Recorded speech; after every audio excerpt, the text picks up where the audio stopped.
Well, good evening, everyone. My name is Roseanne Santos. I am the Director of Alumni Engagement at John Jay College, and I want to welcome you to the first ever event where we are focusing on our Asian American Pacific Islander alumni in honor of AAPI Awareness Heritage Month. And I am so proud to be here with you all tonight and so proud to be with our alums as we discuss leadership and justice in their various fields in their lives and what they're doing to kind of fulfill the fierce advocate for justice moniker that we're all so proud of.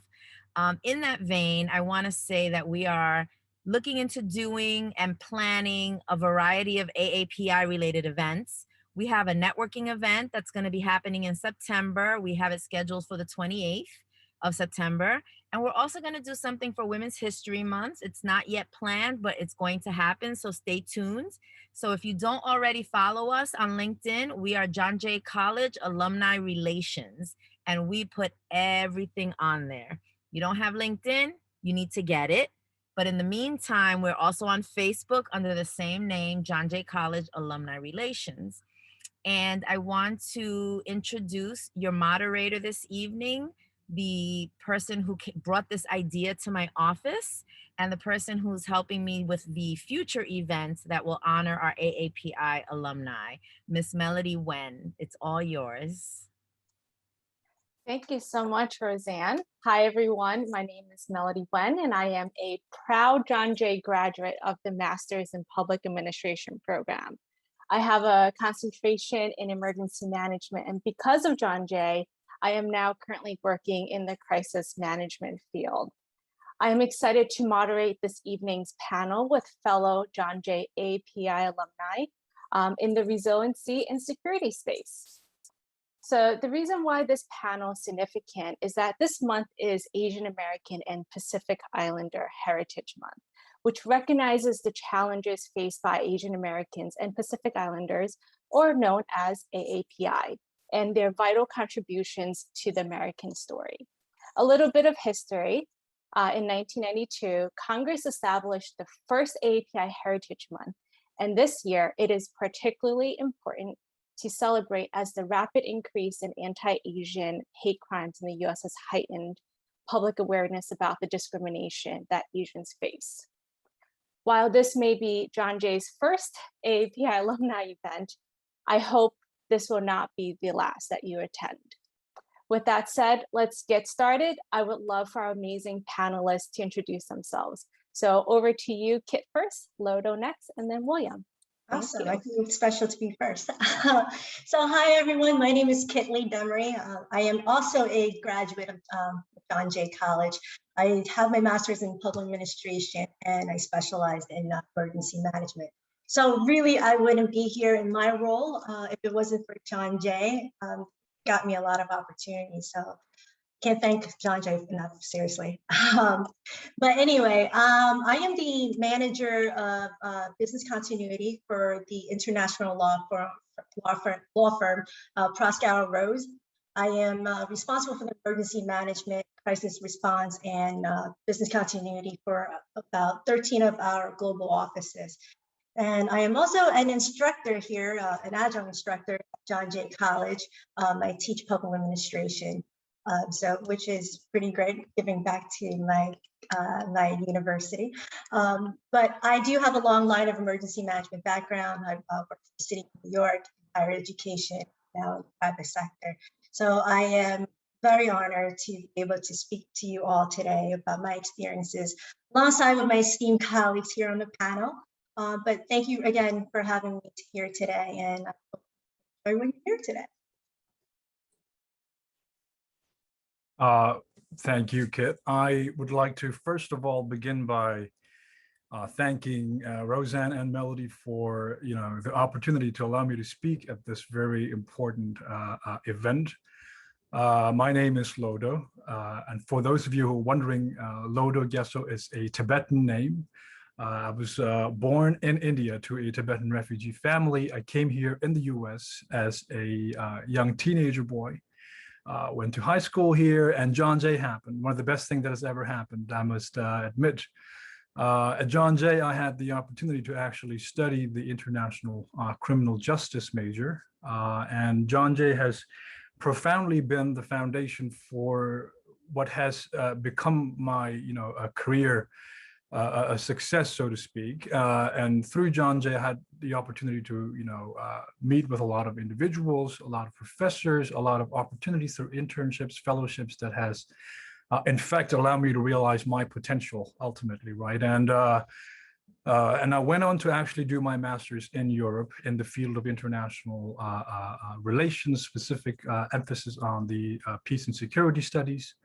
And over the stretch of time, I had the opportunity to work with different international organizations in the field of promotion of peace and security, the involvement of youth in the wider discussion of the global decision-making processes.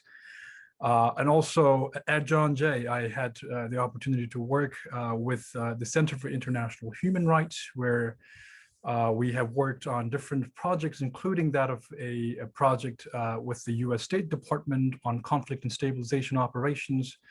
And my field of sort of, I guess, experience so far has been in these sort of sectors. Currently, I serve as an analyst at the largest German financial institution, Deutsche Bank, where I currently work with a team that oversees the institution's compliance of regulatory requirements with the U.S. government and that of other, institutions, and also, the sanction compliance of the institution with the U.S.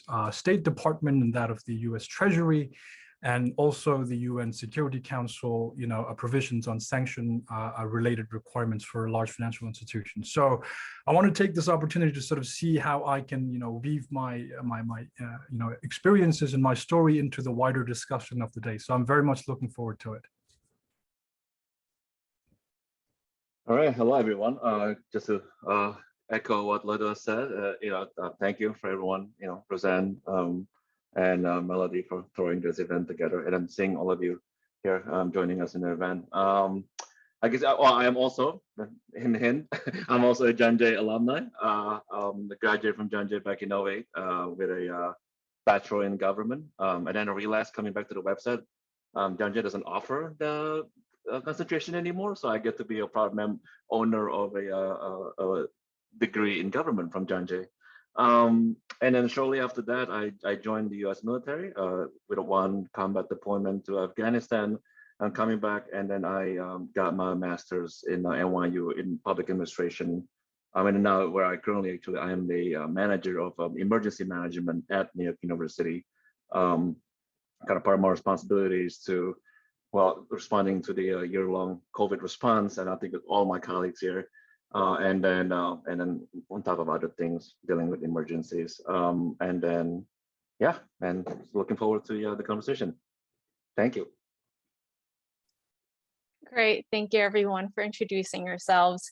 So let's get to know our panelists a little bit more. And audience, please, if you want to join us, please use the chat functions.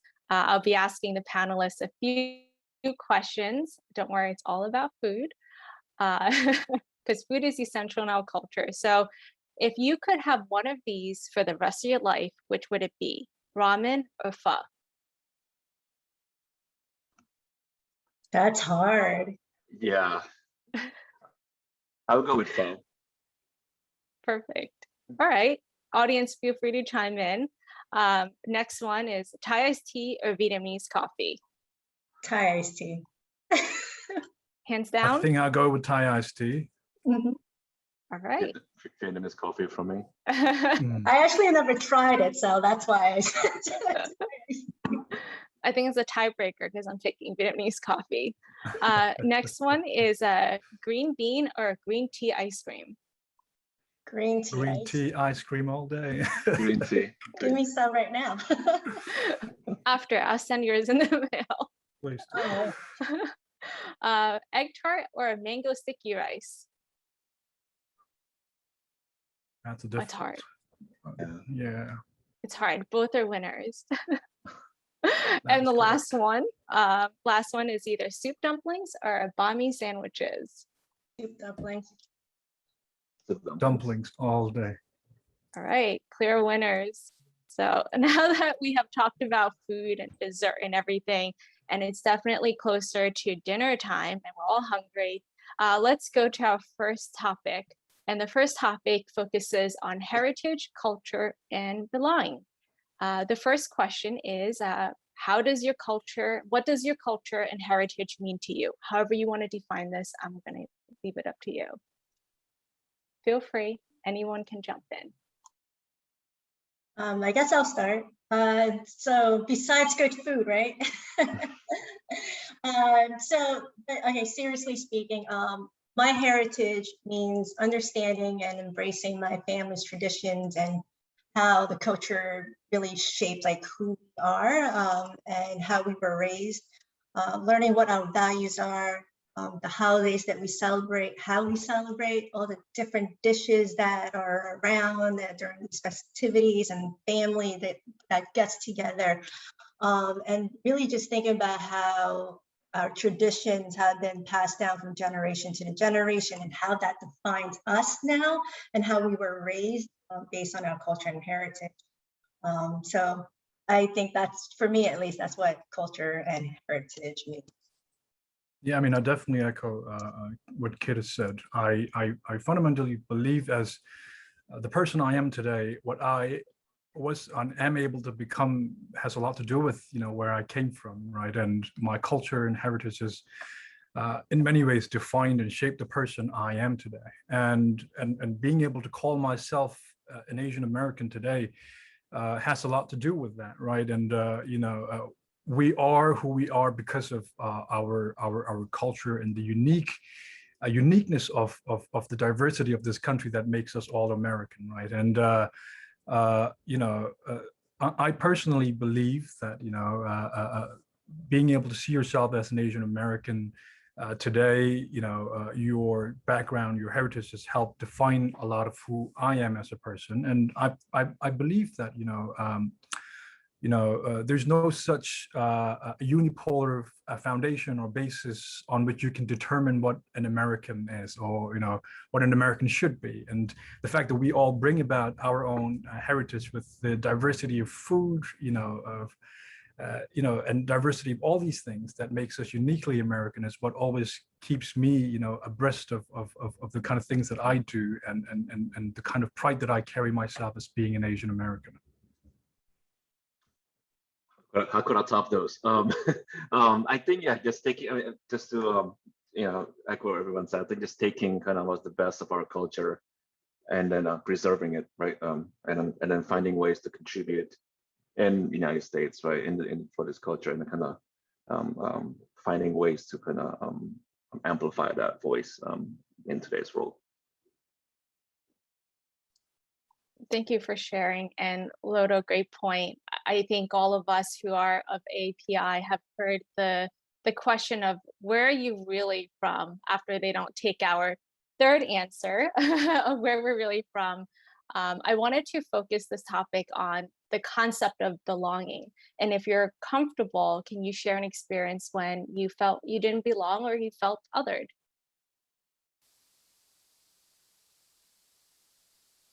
I guess I could start with this one. I think the experience of just being belong or being aware that that I am one of the few only AAPI members, I think was definitely in the U.S. military, right? Being in an infantry unit, out of 200 kind of personnel, there was, I believe, as my memory serves me right, only 4 kind of AAPI heritage in that company, right? So basically, it was myself, another one is Asian, and then I think 2 South Asian. So I think at that point, right, it feels like not that we didn't belong, but it definitely stands out. And as the kind of years go by and experience go by, you kind of, I just had to do my best to kind of again, right, amplify my voice and make sure that showing the best of our culture, right, showing the best of who we are, so then we make a good kind of representation for our culture in towards others. But yeah. that was quite an experience. I'm thinking about I mean, I guess times where the so-called being othered and this is something that happens to a lot of individuals different with different background, I believe, here in the US. But I guess what I wanted to sort of talk or emphasize is particularly on the fact that in my experiences of being in the world of international affairs and international relations, working with different organizations, I haven't actually seen a lot of people that looks like me, that comes from where I come from. And I think not necessarily being othered, but feeling that you are actually the only person of that background, I guess puts you in a certain isolation. And I believe it's also a blessing in disguise, I guess, right? For you being the only person of that background, you, as William has said, have the opportunity to actually allow people to understand where you come from, giving them the opportunity to know you better, giving them, a taste of what your food tastes like, right? Giving them a taste of, your culture and background. And so I think in many ways it sort of ties into the responsibility ultimately that falls on your shoulder to actually be as engaged, take that opportunity to actually represent and allow people to sort of, raise their understanding about who you are as a member of a larger AAPI community in general. So I guess this is sort of my experience in the question that you raised. So I'm going to go a little deep here. It's, we can talk about this all night, basically. And so a lot of my experiences was really from back, my childhood days and as I grew up and whatnot. But besides the whole still hearing some of these comments where people are looking at you funny sometimes, and as kids especially, you have other kids or even grown adults saying, why do your eyes look funny? Why are they all slanted? And then when I speak, they might, sometimes you hear, wow, your English is so good. Like they're surprised. And so, besides like, hearing derogatory terms being thrown at you sometimes, or getting cursed out because you are Chinese American, which that's what I would identify as, it kind of makes you not feel like you belong at times, right? Especially when you're a young child and you're learning about yourself, you're trying to be liked by everyone. So that makes it really difficult sometimes. Another experience I really do want to talk about is that I don't hear a lot about from others. I did have this conversation with a friend of mine who happened to be Asian also recently, as we're sharing experiences, because I told him on this awesome panel, and I just wanted people to understand. And one of the things that we talked about was the fact that not only do we have a difficult time with, who we identify as with, being American versus being Asian, but we've experienced, like at least him and I have experienced where, the American side see you only as Asian, right, or Chinese, and then your traditional Asian community members would see you as you're American.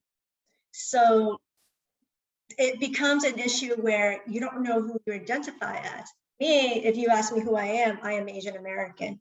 But has anyone ever asked Kit, who are you? Are you Asian American, or do you identify as just Chinese, or what, right? And so growing up not knowing exactly who fit to, if that makes any sense, you don't really know what you are. Even though deep down, you're Asian and you're American, so why can't I combine them both? Why do I have to be one or the other, right? And so the Chinese community that I've noticed, the traditional ones, they kind of start showing this disrespect towards you because, my Chinese isn't that great anymore as it used to be, so I speak broken Chinese, and to them that's not a good thing. Like, you have to speak good Chinese. But American side, I speak English, that's great, but I'm still Chinese, right? Forget about that American side. But as a kid growing up, being made fun of who I am, and people ridiculing me, and sometimes I still hear that today. At some point, I did wish that I wasn't who I was. I was like, why am I born in this type of family? Why am I Chinese? Why do I have funny looking eyes? Why do I only eat Chinese food at home? As I grew up, I always told myself, never eating Chinese food ever again, because I was ashamed. I was ashamed of who I am. And so because of having this opportunity to speak on this panel, I really thought about all of this, right? And it's now time for me to say, you know what, forget that. Like, you don't like me for me, I don't care. I enjoy the food I enjoy. I have friends of all different nationality. Ask the right questions and I will respond correctly to you. Wow, Kit, you're so powerful. I love that story because I can really relate. It's hard because you feel like you're straddling two different worlds, and at some point there's a fine line. Are you crossing? And you're always assessing yourself. And I remember a manager asking me, when I have a dream, do I dream in Chinese or do I dream in English? And I was like, wait, I have to pick a bucket. Why can't I go in from between? And then especially like right now during COVID, there's been a lot of impact in our community. And I want to ask you guys, what does this, especially this month, and this year, what does the AAPI Heritage Month mean to you? What is significant? How are you celebrating this? How have you incorporated this into your life? I personally think, with the kind of experiences that people of Asian American and Pacific Islander go through, I guess what's always I realize to be an important part of being a part of this community is to be seen and be recognized and be celebrated for who you are. And I think this month specifically does all these three things. It recognizes basically that Asian Americans are a pivotal part of the American community, and also helps celebrate the legacy, the sort of contribution of Asian Americans and Pacific Islanders throughout the course of American history, that they have contributed from back in the 1800s to till this day, right? People who have built the transcontinental railroad, to those who have sacrificed their lives for the country that they call home today. People who participated in these events throughout the course of American history of Asian American and Pacific Islanders background. I believe this month most fittingly sort of celebrates these important contributions.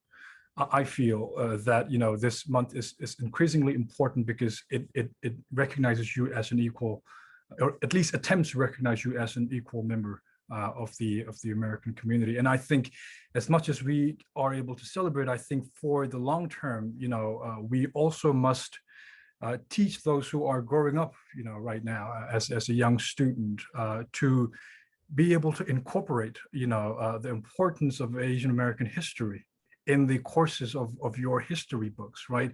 These should be reflected so as to make them understand, make children as they grow up understand that we are actually an equal member, an equal part of this community, that an equal part of this country that we call home today. So I think, this month, I guess, more than just celebration, should also, leave an impact on those that are growing up now as the new Americans, to understand that we are all equal.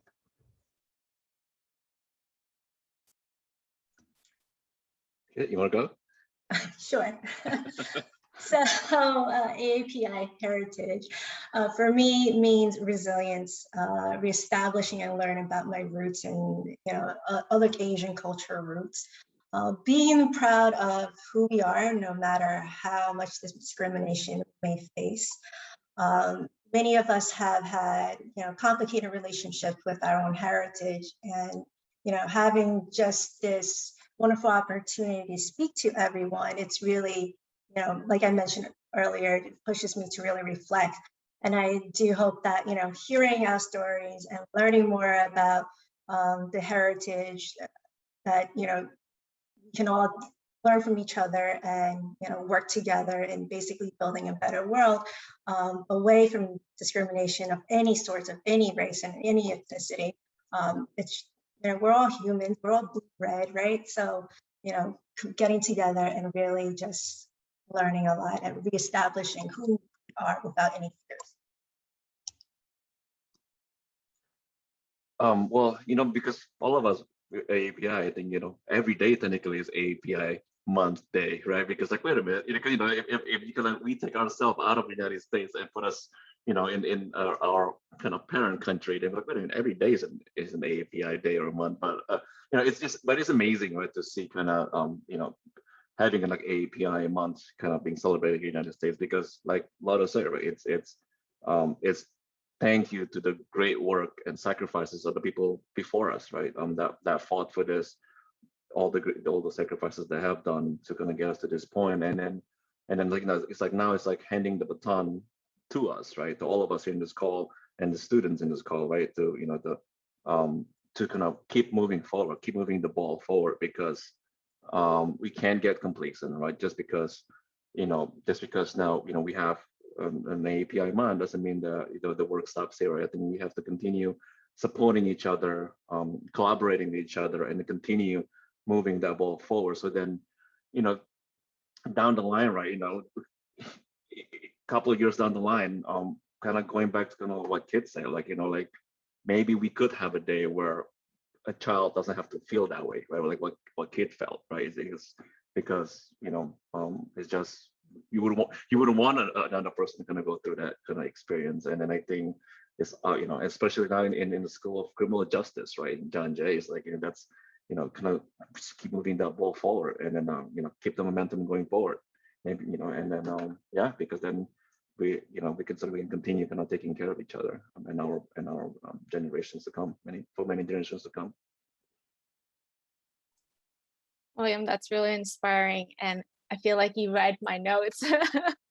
The next topic focuses on education and career, and our panel today is really to bring it's not all AAPI John Jay students. We're very specific in who we wanted to represent here, and the reason why we picked a lot of resiliency, security, risk professionals, because this is not a traditional industry that our parents have pushed for us to be in.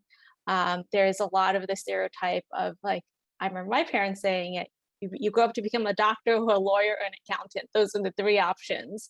So I wanted to ask some questions, like what inspired you to work in your field, and in what ways has your AAPI identity shaped your professional experience? I guess I could start for this one. It's what do you call that? I'm sorry. Are you asking me what inspired you to work in this field, right? Yeah, I guess two-parter. I made it hard. Yeah, I was like, I'm trying to answer both of the question. It's I started in John Jay as studying government, and then I joined. Let's go back even before that. I think I was 16 at the time, 17, and I always wanted to kind of join the military.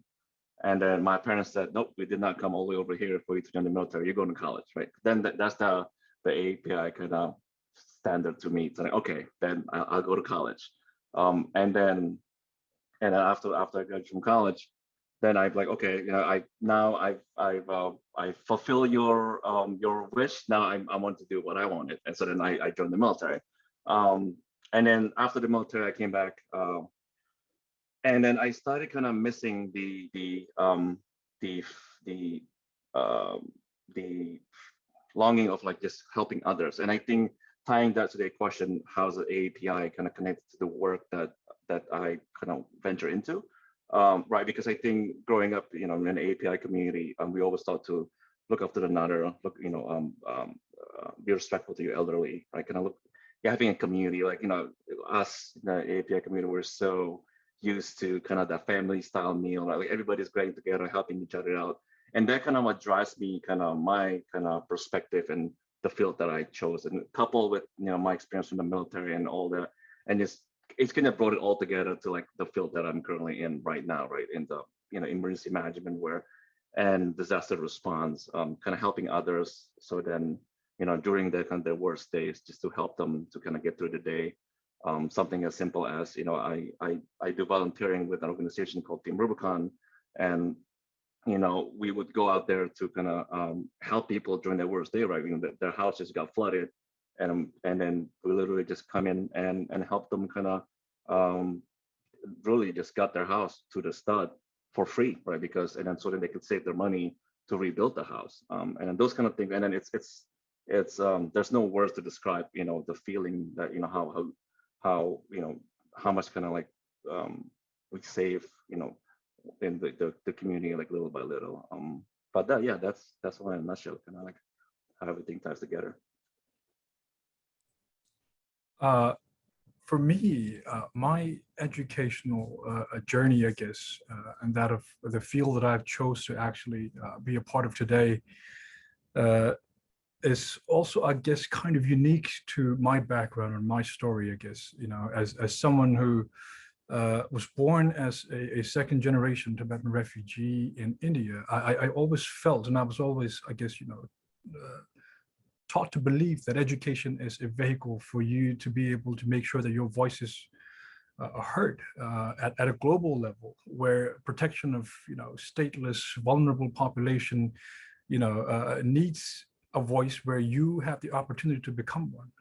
And I guess I'm uniquely positioned in such a way that I was able at some point in my life to be able to immigrate here in this country and have the unique opportunity to actually study here, get the best education from John Jay, being able to interact with a lot of individuals who primarily have had these experiences working in the global affairs, who has allowed me to realize my potential and allow me to pursue this field in global peace and security, working for the promotion of human rights, working for the promotion of the voices of the vulnerable people that are caught in the world of conflict. And things of that sort has allowed me to sort of choose, I guess, or sort of dive into the kind of career projection that I have been able to be a part of today. And, in one way or the other, for me, diving into this field, I've seen, as I did mention before, not a lot of people that comes from our background, from the AAPI background. And I felt that I had that extra responsibility to actually, do better and represent this unique group of people that you have on your shoulder represented in these a field of work. And I guess to connect this to sort of seeking inspiration as being an Asian American myself in the field of work, in this field of work, is something that I felt was very important, right? And I've always seen, for example, the former Secretary General of the United Nations, Ban Ki-moon from South Korea, who had an excellent career, as a global leader at the UN, Shashi Tharoor, a diplomat from India, who climbed up to be very high position, officials at international organizations. I took it upon myself to think and realize that if someone that looks like me, that talks like me, that comes from your neck of the wood, can actually be in a position of such a esteemed global leadership, why could I not dare to actually dream and be like them one of these days, right? And I guess it did help me, sort of kind of have that motivation to move forward and progress in the way I did in my both educational and career, educational and career journey so far.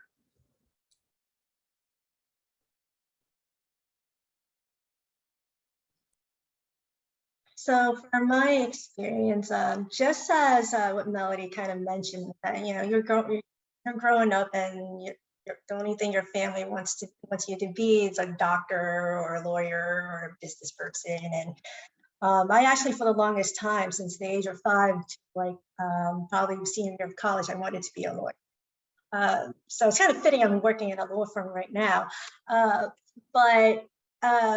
But I changed my mind as my senior year, and that's a different story. But I always knew that what I wanted to do in my life is to help people, right? So I started out working with juveniles in detention facilities. And then I started working with victims of domestic violence. And then I went into grad school. When I got into grad school, I was introduced to emergency management. That was my specialization.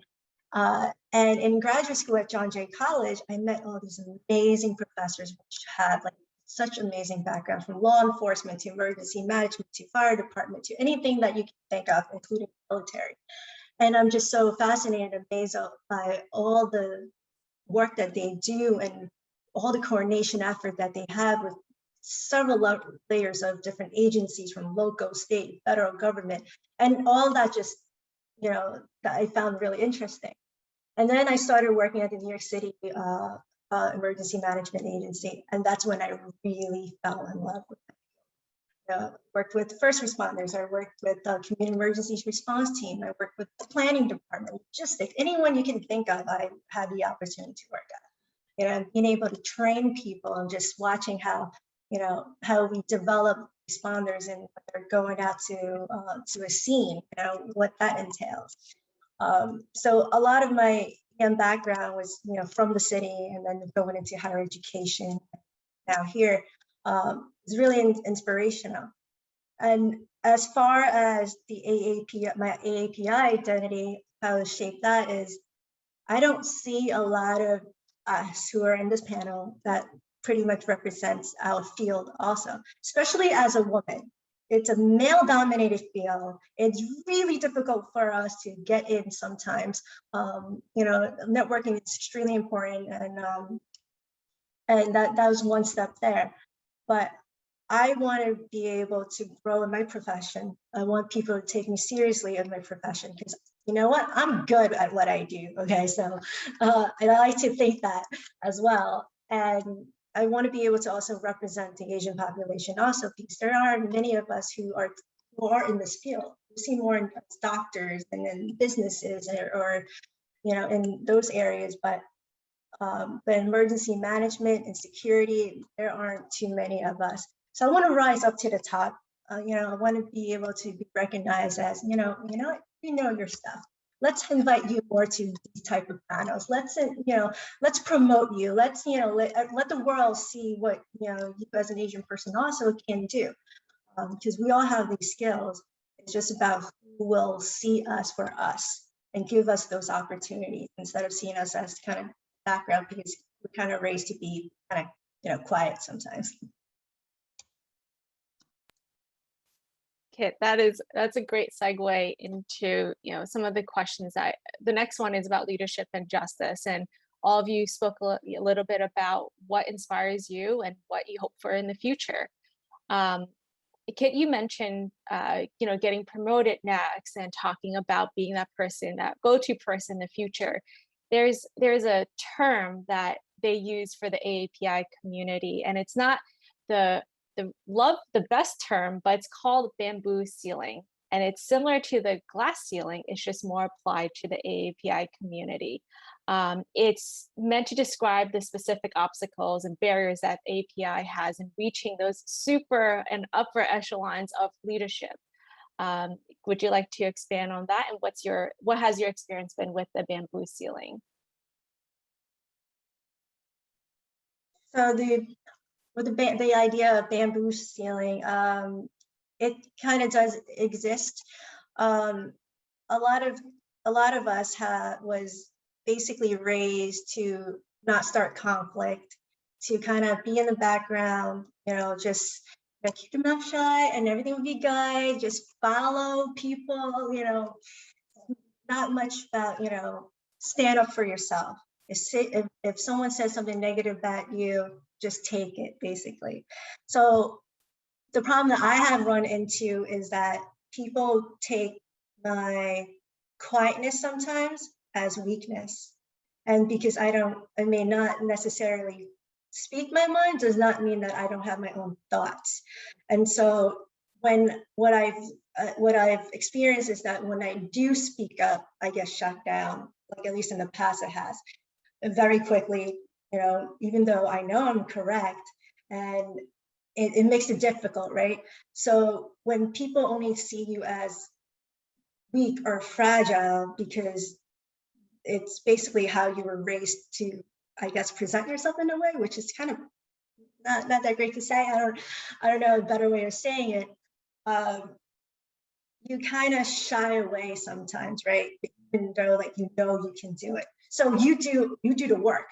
You have amazing work ethics. You're extremely self-critical, and you push yourself and you continue to fight to do as well as you can. And the people you work closest to will see that. So your supervisors who are attentive will see that. Your colleagues that you work closely with will see that. But sadly, not the ones that can promote you or give you that raise or give you those opportunities, they can't see you, right? So how do you do that? So you kind of hit that, I guess, that bamboo ceiling. You're forced away to do that. And so for a long time, no one, people just go about their business during meetings. And then when you try to chime in, okay, great. But it's not often that, the quiet ones get asked, so what do you think, right? So one thing that I really appreciate about, my firm at ProScatter is that not a day goes by to someone not ask, Kit, what do you think? So I know that I was hired for a reason, right? I'm in a position to be able to make decisions. It's because someone gave me that chance to make those decisions and let me get my voice heard.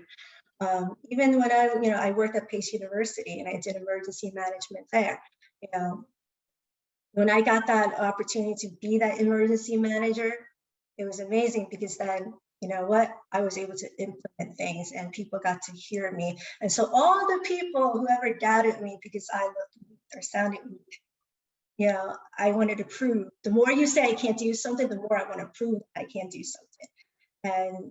And so that's what that is. I mean, I've had times where, I had one experience where I didn't get a job opportunity because I learned through a friend who was part of the hiring process that they didn't want to hire me because they thought that I was going to cry if someone were to yell at me. Sad, but true story. But you know what? I want to prove that person wrong and prove that group wrong. And it was an emergency management job. And here I am running the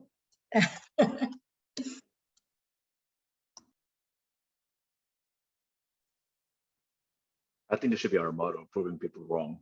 But right, again, right. I think and taking that kind of misled or misunderstood kind of view on us, right, and then prove someone wrong. And I think it's a good kind of inspiration for us to continue to do better, right? But I have to say, it's I'm gonna go back to what Colonel Doe mentioned, right? About the Secretary General of the UN and other AAPI figures out there that made it through kind of get to that position, right? And I would love to kind of speak to that person, right, and say, what did you do? What did you encounter? And then how did you do it, right?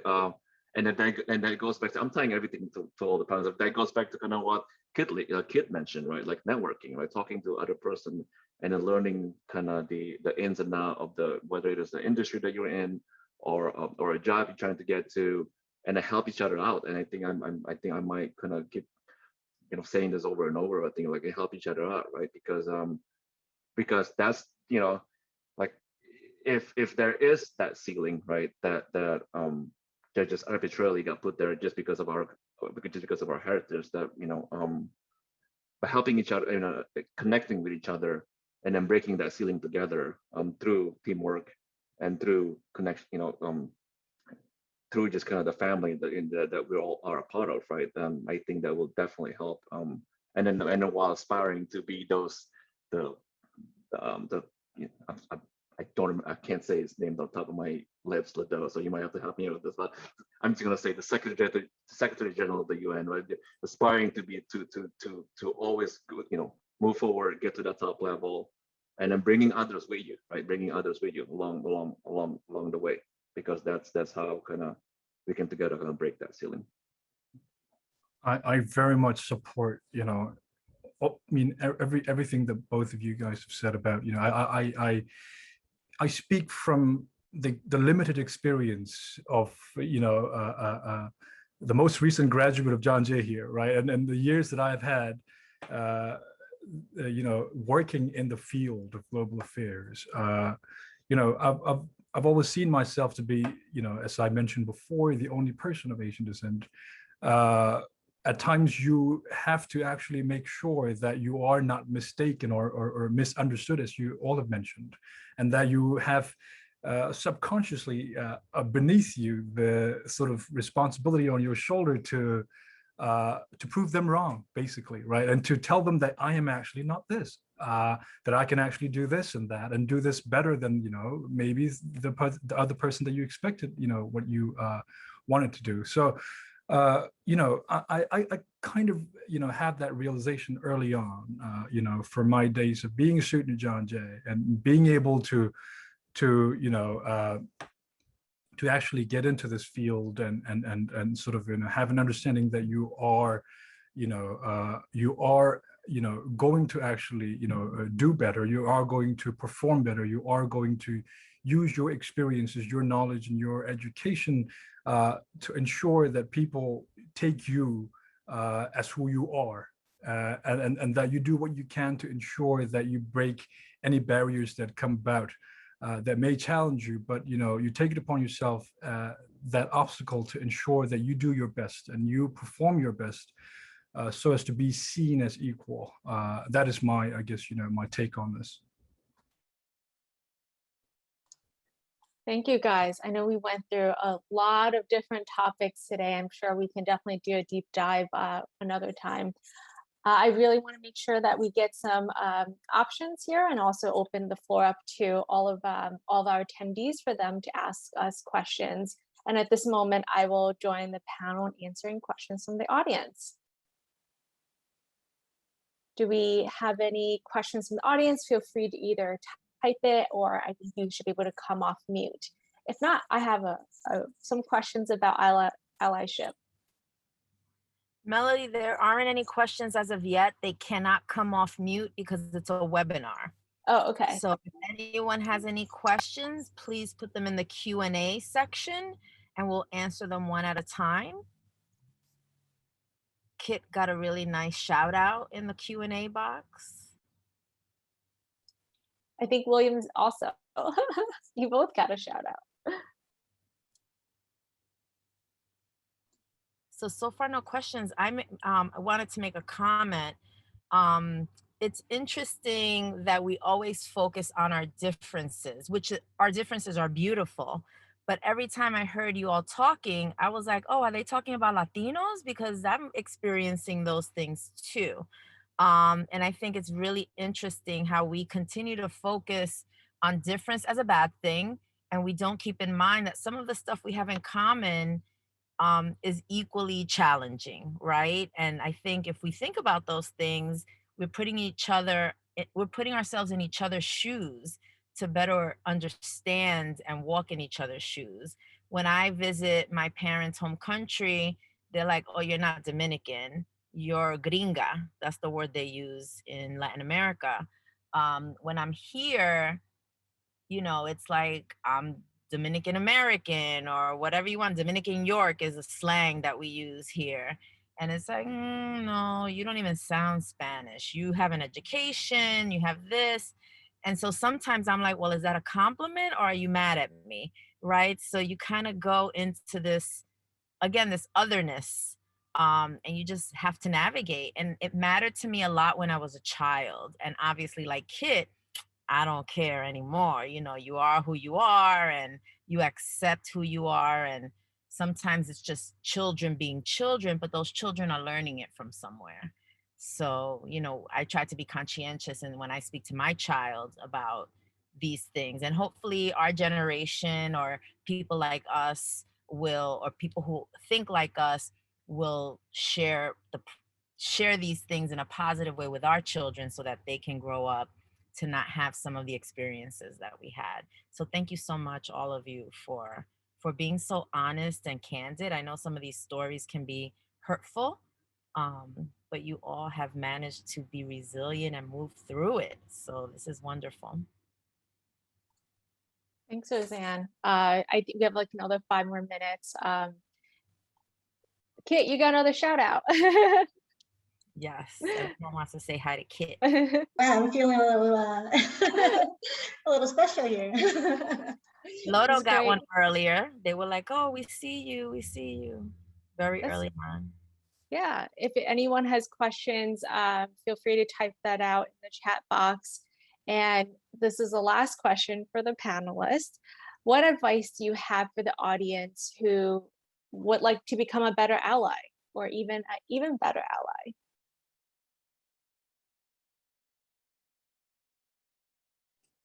I guess I would like to maybe make a remark on this. I mean, I can, expand on this and take another half hour to talk about it because I have a lot to say on this. And as a part of, what's going on at this day and age, the kind of things that are happening, it feels like there is an even greater urgency or need for people to be able to understand the situation at the core and be able to understand things as it is.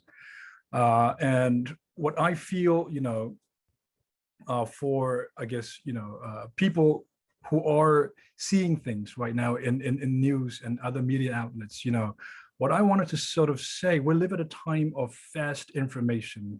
We live at a time of clickbait, right?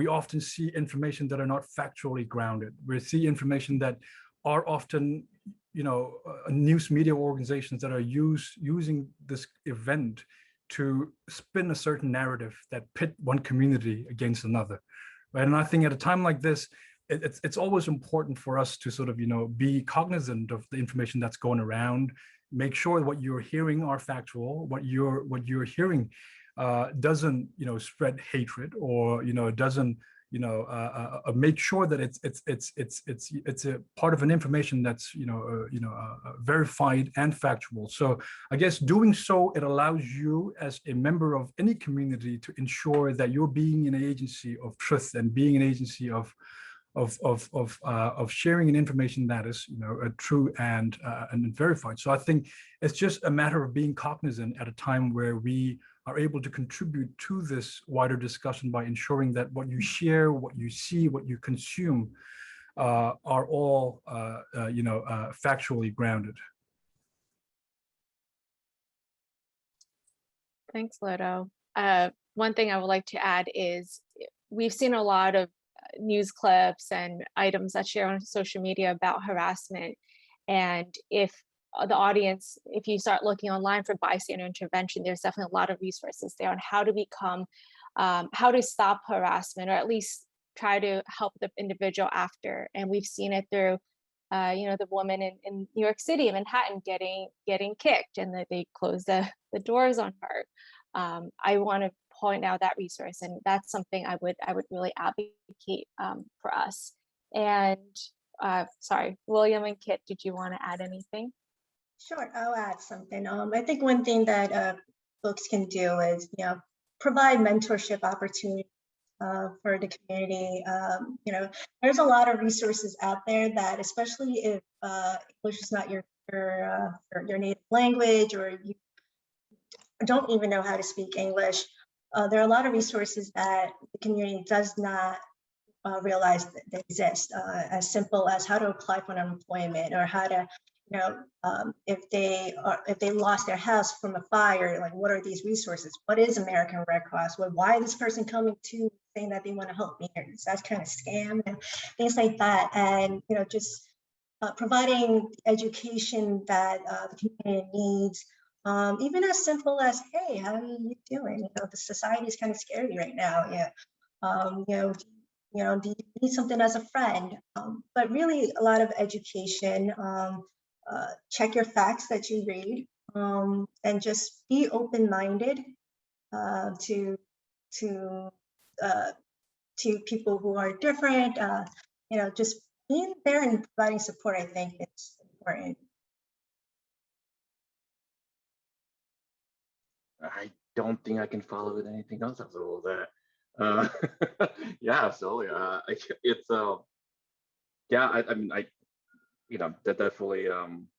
We're all, one race, right? We're all one human, belonging in this world together. So I think, yeah, it's definitely, looking up, again, everything, right, from bystander, intervention to helping each other out, just kind of seeing each other as it's one human. That's all, yeah, helping each other out. Yeah.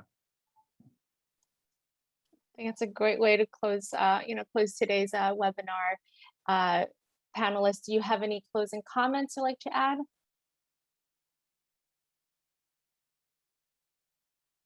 It's okay.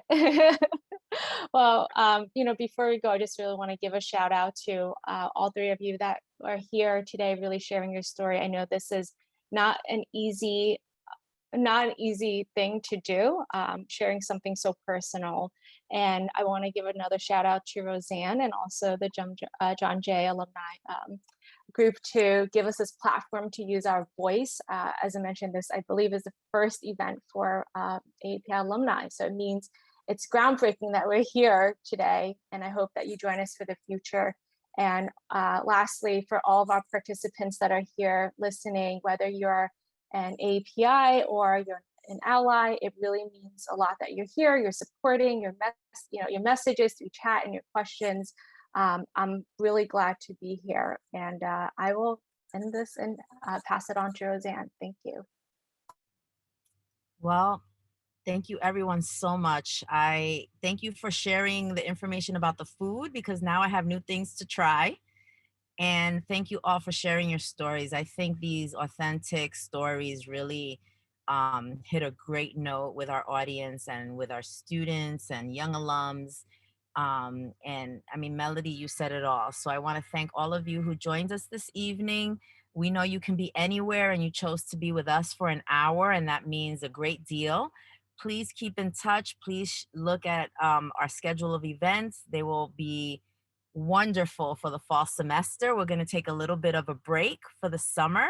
And I know people don't want to sit at the beach with their Zoom accounts on. So please make sure you tune back in for the beginning of the fall semester where we will have another great lineup of online and hopefully some in-person events. So it'll be great to meet all of you in person. And again, thank you all so much for your time and your dedication to John Jay. Thank you so much. Good night, everyone.